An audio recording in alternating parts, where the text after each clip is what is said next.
გარემოში გადაგდებული ნარჩენი არსად არ ქრება. ის უკან გვიბრუნდება ჩვენ ყოველდღიურ ცხოვრებაში. და ჩვენი სახს იქითაც რომ ჩვენი სახლია, ეს უნდა გავიხსენოთ. ვიცით ჩვენ ეს ქართველებმა რომ ჩვენ სახს იქითაც ჩვენი სახლი რო არის, ეგ ვიცით. და უნდა გავიხსენოთ. და ამ მიმართულებით მეტი ყურადღებით უნდა ვიყოთ. მე ამ სფეროში ჩართული ვარ უკვე 30 წელი გახდება. მალე სკოლის დამთავრების შემდეგ ჩემი სპეციალობაც ეგ არის და უყურებ ამას და მნიშვნელოვნად არის საზოგადოების ქცევა შეცვლილი. ქცევის ცვლილება ურთულესი რამ გახლავთ. ეს არ არის რაღაცა შენობა ნაგებობის აშენება, ან ხიდის გაკეთება, ან გზის დაგება, ეს უმარტივესი რაღაცებია, მაგრამ საზოგადოების ქცევის ცვლილება არის ურთულესი რაღაცა, რომელსაც ჩვენ შეიძლება ითქვას, რომ არც თუ ისე დიდი ხნის განმავლობაში მივაღწიეთ და არც თუ ისე რთული გზა გავიარეთ ამაში. რატომ? იმიტომ რომ ქართულ ხასიათში დევს ეს გარემოსადმი კეთილგანწყობა, კეთილდამოკიდებულება და ჩვენ შევძელით რომ ეს მეტნაკლებად გაგვიხსენებინა, მაგრამ ბოლომდე გვაქვს გასახსენებელი ჩვენ ის რომ ჩვენ სახს იქეთ, ჩვენ კარის ზღურბს იქეთად ჩვენი სახლი რო არის და ამას აუცილებლად მივაღწევთ ჩვენ ერთობლივი მუშაობით.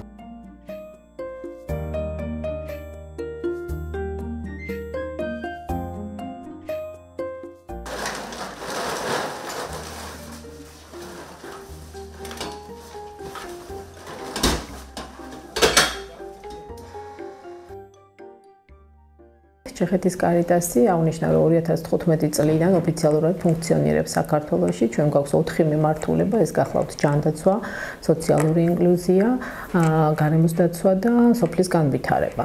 რაც შეეხება გარემოს დაცვის მიმართულებას, ჩვენ უკვე 2017 წლიდან ვართ აქტიურად ჩართული.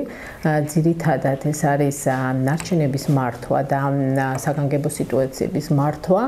გარდა იმისა, რომ ადგილობრივ მთავრობას უწევთ ხარდაჭერას, ასევე სეპარაციის მიმართულებიდან გვქონდა რაღაცა საპილოტე პროექტები, ანუ კონკრეტულად მაგალითად რაჭაში, ონის მუნიციპალიტეტში, სადაც გარდა იმისა, რომ ადგილობრივი მთავრობის მხარდაჭერა იყო, ასევე იყო ძალიან აქტიური ჩართულობა მოსახლეობასთან და ენერგაკომპოსტირების მაგალითად პროცესი, ასევე პილოტირება, როგორც აღნიშნე, იყო სეპარაციის მიმართულებით, მაგრამ ალბათ დამეთანხმებით, რომ ეს საკმაოდ ხანგრძლივი პროცესი არის, ამას ჭირდება გარკვეული რაღაცა, ასე ვთქვათ, მენტალური მოკლედ ასე ვთქვათ ცვლილება და ეს არ არის ესეთი მარტივი ამბავი, თუმცა რაღაცა გარკვეული ნაბიჯები გადადგმულია, შემიძლია მაინც ესეთი სიამაყით აღნიშნო, რომ სკოლები მაგალითად გაცილებით კარგად წავიდა თანამშრომლობა სკოლებთან, არის უკვე რაღაცა სეპარაციის გარკვეული შედარებით წარმატებული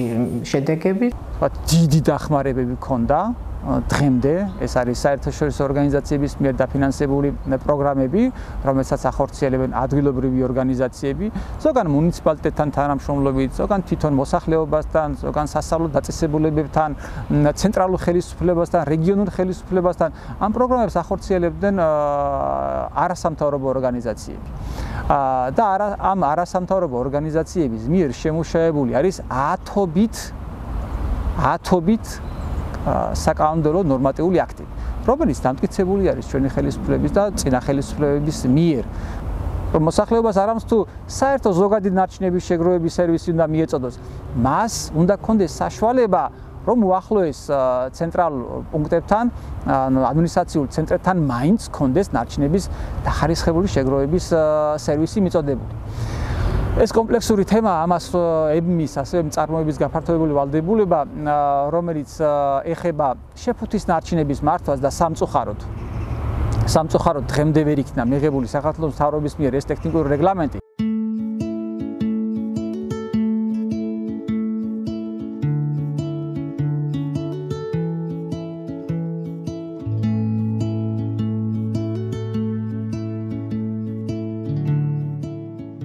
პირველი ფაქტიურად ნაბიჯი გარემოს დაცვითი მიმართულებით დავიწყეთ ზუსტად 9-მდან, ზუსტად მანდ იყო ჩარევა ნარჩენების მართვის გეგმის მომზადების კუთხით, კერძოდ კი ჩვენ დავფარეთ ის ნაწილი, რაც მოიცავდა დაცულ ტერიტორიებს, იმიტომ რომ არსებული დოკუმენტი, რაც შემუშავებული ჰქონდა ადგილობრივ მთავრობას, არ მოიცავდა დაცულ ტერიტორიებს და მოგეხსენებათ, იქ არის არაგვის დაცული ლანდშაფტი და ასევე ძალიან მნიშვნელოვანი იყო მოკლედ ამის ჩართულობა.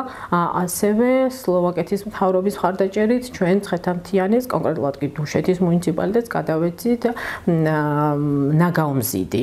ეს არ იყო კონკრეტულად ნარჩენების მანქანა, მაგრამ ნარჩენების სეპარირებისთვის, მაგრამ იყო ნაგაუმზიდი.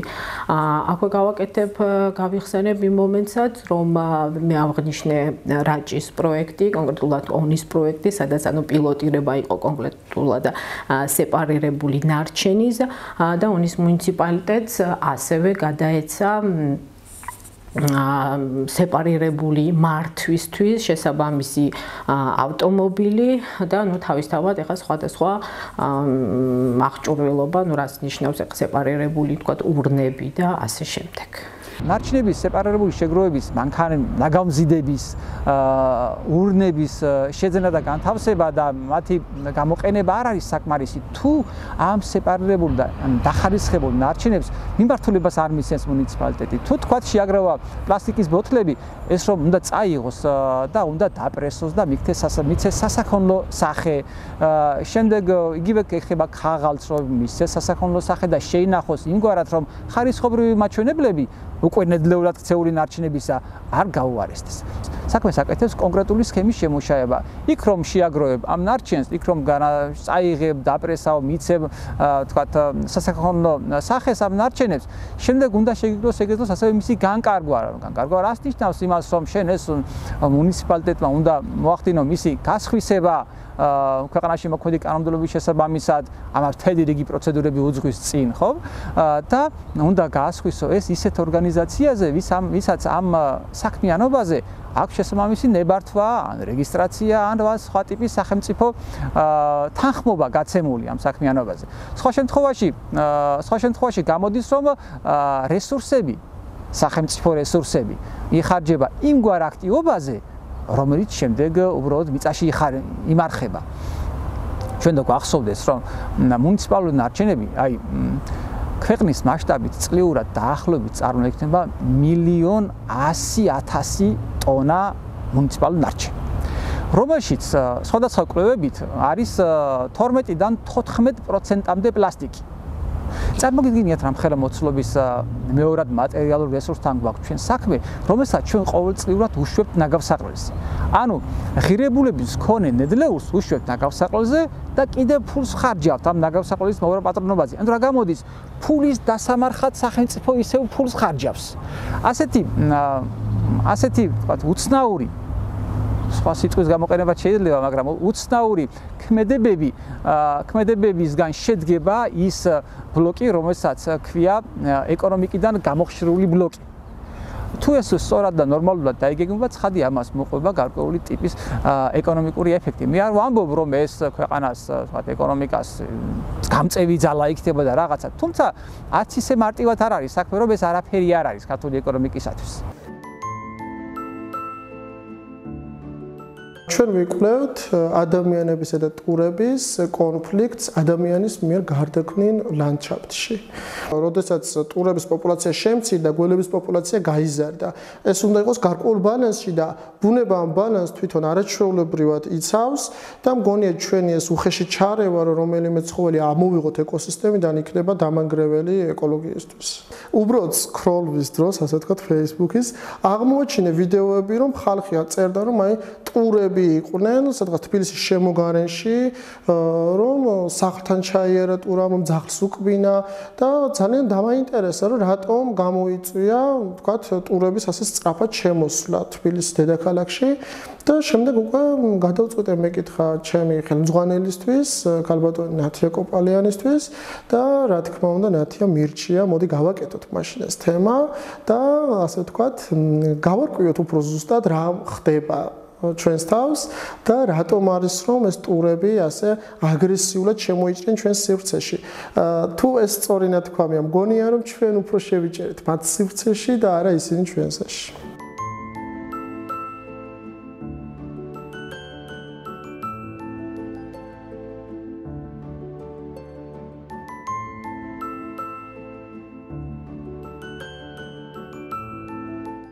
მსგავსი პრობლემის წინაშე საქართველო დგას, მაგრამ ეს არ არის პირველი ქვეყანა.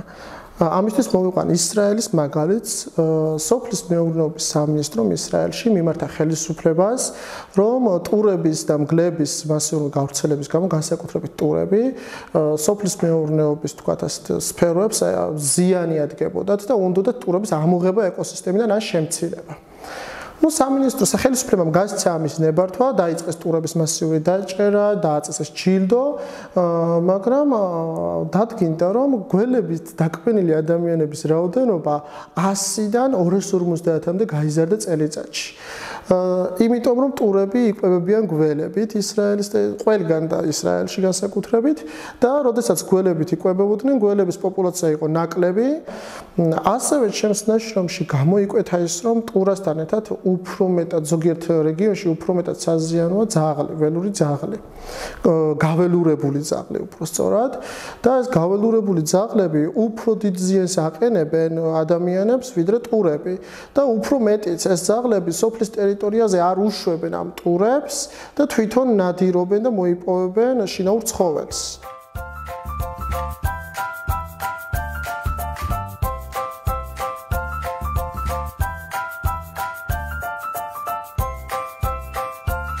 თვითონ ცხოველი ცხენის ძალიან მიყვარს და როდესაც ვნახე პირველად მისი უძველესი წინაპრების ნამარხი ძვლები, უბრალოდ აღფრთოვანებით ვუყურებდი და ძალიან მინდოდა რომ წავსულიყავი ექსპედიციაში და თავად მენახა ეს. და ეს სურვილი ამისრულდა მუზეუმის მეშვეობით მე წავედი, ჯანეშიას მუზეუმის მეშვეობით წავედით ამ ექსპედიციაში.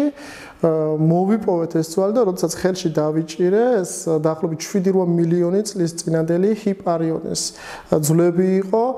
მაშინ ვიგრძენი და აი ამ ძვალს ვუყურავდი თითქოს ერთი შეხედვით, რაღაცა გამოფიტული მინერალები იყო დარჩენილი, მაგრამ ჩემს თვალწინ გადაიშალა აი ამ უდაბნოში, როგორ დარბოდა ეს ცხენი, როდესაც ის იყო ცოცხალი, რომ ამ უდაბნოს ტერიტორიაზე იყო ძალიან მრავალფეროვანი მცენარეები, მრავალფეროვანი ფლორა და ფაუნა და მივხვდი რომ ეს სფერო იყო ჩემი, რომ ძალიან მიზიდავდა და რომ ეს ცხენები იყო გახდა ჩემთვის ძალიან მნიშვნელოვანი და მოგვიანებით ჩემი ნაშრომებიც სწორედ ამ ცხენებს მივუძღვენი და მინდა რომ გავაგრძელო კიდევაც აუცილებლად მათი კვლევა-ძიება. ექსპედიციაში იაღლუჯეს მთაზე მქონდა გათხრები, ძალიან ბევრი უძველესი ცხოველი აღმომაჩინეთ, ესენი იყვნენ სპილოები, მარტორქები, ანტილოპები. როგორც დეტექტივი სწორედ მასე ვეძებთ, პოულობთ, ამ ყველ ნიშნულებს ვაკეთებთ და შემდეგ თანმიმდევრულად დაბიჯებით მივყვებით, რომ ეს რაღაც ამოცანა გავხსნათ და საბოლოოდ მივაგნოთ რა იყო სინამდვილეში, ვინ იყო ამ ადგილას სინამდვილეში და ვინ იყო პირველი, ვინც გაიარა აქ ჩვენამდე.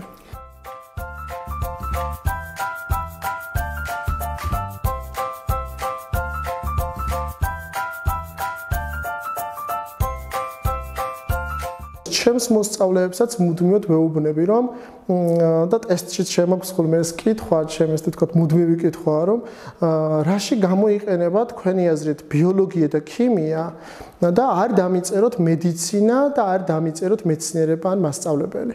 იმის იქით და მე დარწმუნებული ვარ, რომ გავიდეთ და ჩემს მოსწავლეებს რომ კითხოთ, თითოეული მათგანი გეტყვით, რომ ქიმია გამოიყენება სამედიცინო სასამართლო ექსპერტიზაში, რომ როგორ შეიძლება ვთქვათ, დავადგინოთ ეს ექსპერტიზის მეშვეობით, გამოიყენება ვთქვათ მექანიკაში, საკვები პროდუქტის წარმოებაში და მრავალ მსგავს დარგს ჩამოგითვლიან და ისინი არ ახსენებენ არც მედიცინას და არ ახსენებენ არც მხოლოდ მასწავლებლობას ან მეცნიერებას.